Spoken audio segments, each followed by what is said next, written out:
मैं एडवोकेट सुमित कुमार झा आप सभी का अपने YouTube चैनल बुक लॉ में एक बार फिर से स्वागत करता हूं। जैसा कि आप सब जानते हैं कि मेरा चैनल लॉ से रिलेटेड है। इस पर हम कानूनी जानकारी देते हैं, हम लोग लीगल प्रोविजन को डिस्कस करते हैं। BNS, BNSS, भारतीय साक्ष्य अधिनियम या हमारा जो भारतीय संविधान है या सुप्रीम कोर्ट का जजमेंट हो, हाई कोर्ट का जजमेंट हो, जो जनरल पब्लिक के बारे में बताता हो या उसको इफेक्ट करता हो, वैसा प्रोविजन हम यहाँ पर डिस्कस करते हैं। बहुत सारा प्रोविजन हमने डिस्कस किया है, जो बुक में नहीं है उसको भी डिस्कस किया है। ऐसा एप्लीकेशन आपको बता रखा है कि अगर आपको सजा मिल भी जाए, आपने अपराध कर भी दिया, फिर भी आपको जेल नहीं जाना होगा।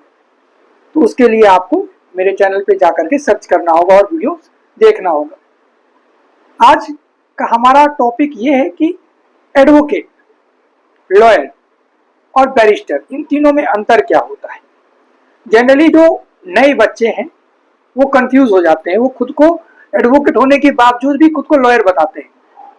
लेकिन यदि आप किसी को कहेंगे कि आप लॉयर हैं या अपने बोर्ड पर आपने लिखा है लॉयर है, इसका ये मतलब कतई नहीं है कि आप एडवोकेट बन गए। हाँ, अगर आप एडवोकेट हैं तो आप लॉयर हैं, लेकिन आप अगर लॉयर हैं तो आप एडवोकेट है ये जरूरी नहीं है, या आप बैरिस्टर है तो आप एडवोकेट है ये जरूरी नहीं है। तो हम इन तीनों के अंतर के बारे में आज आपको बताएंगे। सबसे पहले बात करते हैं बैरिस्टर की। बैरिस्टर को हम बहुत ही इज्जत की नजर से देखते हैं कि ये बहुत तेज होंगे, ये बहुत अच्छे होंगे, या ये एडवोकेट से ऊपर हैं। ऐसा बिल्कुल नहीं है, ये एडवोकेट के ऊपर नहीं है, ये एडवोकेट ही हैं। अगर ये एडवोकेट नहीं बनेंगे तब तक ये प्रैक्टिस नहीं कर पाएंगे। हम कह सकते हैं कि जो लॉयर है और जो बैरिस्टर है ये दोनों सेम है, और जो एडवोकेट है वो इनसे थोड़ा एक स्टेप ऊंचा है। कैसे, उसको अब हम जानते हैं। जब हम बात करते हैं बैरिस्टर की, तो ये जब कोई व्यक्ति इंग्लैंड से लॉ करता है, यूके से लॉ करता है, तो उसको लॉ की जानकारी हो जाती है, वो इंग्लैंड में प्रैक्टिस कर सकता है। लेकिन जब वो भारत में आता है, जिसको कि हम बैरिस्टर कहते हैं, तो वो किसी भी कोर्ट में प्रैक्टिस नहीं कर सकता। तब तक प्रैक्टिस नहीं कर सकता जब तक कि वो एडवोकेट ना बन जाए।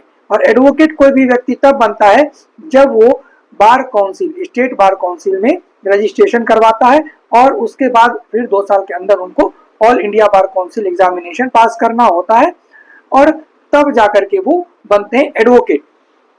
प्रैक्टिस एडवोकेट ही कर सकता है या इन पर्सन कोई भी व्यक्ति कर सकता है। बैरिस्टर अपना ये कहते हुए कि मैं बैरिस्टर हूं और साइन करके वो प्रैक्टिस नहीं कर सकता। उनको इनरोल होना होगा, यानी कि बैरिस्टर की पदवी नीचे जाएगी, और जब वो एडवोकेट में कन्वर्ट हो जाएगी तब वो प्रैक्टिस करेंगे। इंडिया की बात मैं कर रहा हूं। तो बैरिस्टर आपकी समझ में आ गया होगा। उसके बाद आइए लॉयर पर। लॉयर वो होता है जो आपको जानकारी दे सकता है, वो कोई प्रैक्टिस नहीं कर सकता कोर्ट के अंदर, वो आपको रिप्रेजेंट नहीं कर सकता कोर्ट के अंदर। क्यों? क्योंकि वो एडवोकेट नहीं है, लेकिन उन्होंने लॉ की डिग्री ली है। LLB हो सकता है, BA LLB हो सकता है, BCom LLB हो सकता है, कुछ भी। लॉ की डिग्री उनके पास है, तो उनके पास लॉ का ज्ञान है, उनके पास विधि का ज्ञान है। तो वो क्या करेंगे, वो जानकारी आपको दे सकते हैं कि इस सिचुएशन में आप ये करेंगे, यानी कि कैसे लीगल एडवाइस आपको दे सकते हैं। लीगल एडवाइस आपको बैरिस्टर भी दे सकते हैं। हाँ, तो जब तक ये लॉयर, जो भी बच्चा पास आउट होता है, LLB करता है, BA LLB करता है, किसी भी माध्यम से लॉ करता है, तो वो सबसे पहले लॉयर ही बनता है। और जब वो रजिस्ट्रेशन करा लेता है स्टेट बार काउंसिल में, और उसके बाद ऑल इंडिया बार काउंसिल का एग्जाम पास कर लेता है, ऑल इंडिया में रजिस्टर्ड हो जाता है, तो वो हो जाता है एडवोकेट। तब वो प्रैक्टिस कर सकता है कोर्ट के अंदर, किसी भी क्लाइंट को रिप्रेजेंट कर सकता है। बैरिस्टर समझ गए आप, लॉयर समझ गए कि जब भी आपके पास डिग्री है, आप लीगल एडवाइस करेंगे किसी को, तो आप लॉयर हैं। कोर्ट के अंदर अभी भी आप प्रैक्टिस नहीं कर सकते, किसी को रिप्रेजेंट नहीं कर सकते, किसी के भी यहाँ पर खड़े नहीं हो सकते। अब आइए थर्ड वन की एडवोकेट क्या होता है। एडवोकेट ही है सबसे बड़ा पोस्ट इन तीनों में से, कि वो आपको रिप्रेजेंट कर सकता है कोर्ट के अंदर। बैरिस्टर को भी एडवोकेट होना होगा रिप्रेजेंट करने के लिए आपको, लॉयर को भी एडवोकेट बनना पड़ेगा आपको रिप्रेजेंट करने के लिए, और एडवोकेट ही रिप्रेजेंट करेगा आपको। और एडवोकेट कैसे बनते हैं ये सबको पता है। किसी भी लॉ की यूनिवर्सिटीज हैं इतनी सारी, आप उसमें एडमिशन लेंगे, क्लैट निकाल के ले सकते हैं।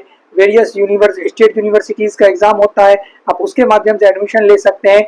जब आप पास आउट हो जाएंगे तो आप बनेंगे क्या, लॉयर। लॉयर बन गए और उसके बाद रजिस्ट्रेशन करा लीजिए स्टेट बार काउंसिल में, तब आप बन गए एडवोकेट। 2 साल के अंदर एआईबी निकाल लीजिए, अब आप बन गए पक्के वाले वकील। अब आप कोर्ट के अंदर प्रैक्टिस कर सकते हैं, अपने क्लाइंट को रिप्रेजेंट कर सकते हैं। आई होप ये वीडियो आपको पसंद आया होगा और आपको एकदम पता चल गया होगा कि एडवोकेट, बैरिस्टर और लॉयर में क्या डिफरेंस है। नेक्स्ट वीडियो में हम कोशिश करेंगे आपको बताने का कि एडवोकेट जनरल, अटॉर्नी जनरल और सॉलिसिटर जनरल, इन तीनों में क्या अंतर है, ये भी हम आपको बताएंगे, क्योंकि ये सब एक कॉमन क्वेश्चंस हैं जो किसी भी बच्चे से पूछ लिया जाता है कभी भी खड़े खड़े रास्ते पर। तो इसकी जानकारी होना बहुत ही जरूरी है कि सबको पता हो, अगर आप उस बैकग्राउंड से आते हैं तो, कि ये क्या होता है। कितनी बार क्या होता है कि हम लॉयर को अप्रोच कर देते हैं अपना केस रिप्रेजेंट करने के लिए, और लॉयर क्या करता है कि वो किसी दूसरे को दे देता है, आपको लीगल एडवाइस करेगा और किसी दूसरे को दे देगा। करवाना उसको एडवोकेट से ही है। मिलते हैं किसी नेक्स्ट वीडियो में, आज के लिए इतना ही। जय हिंद।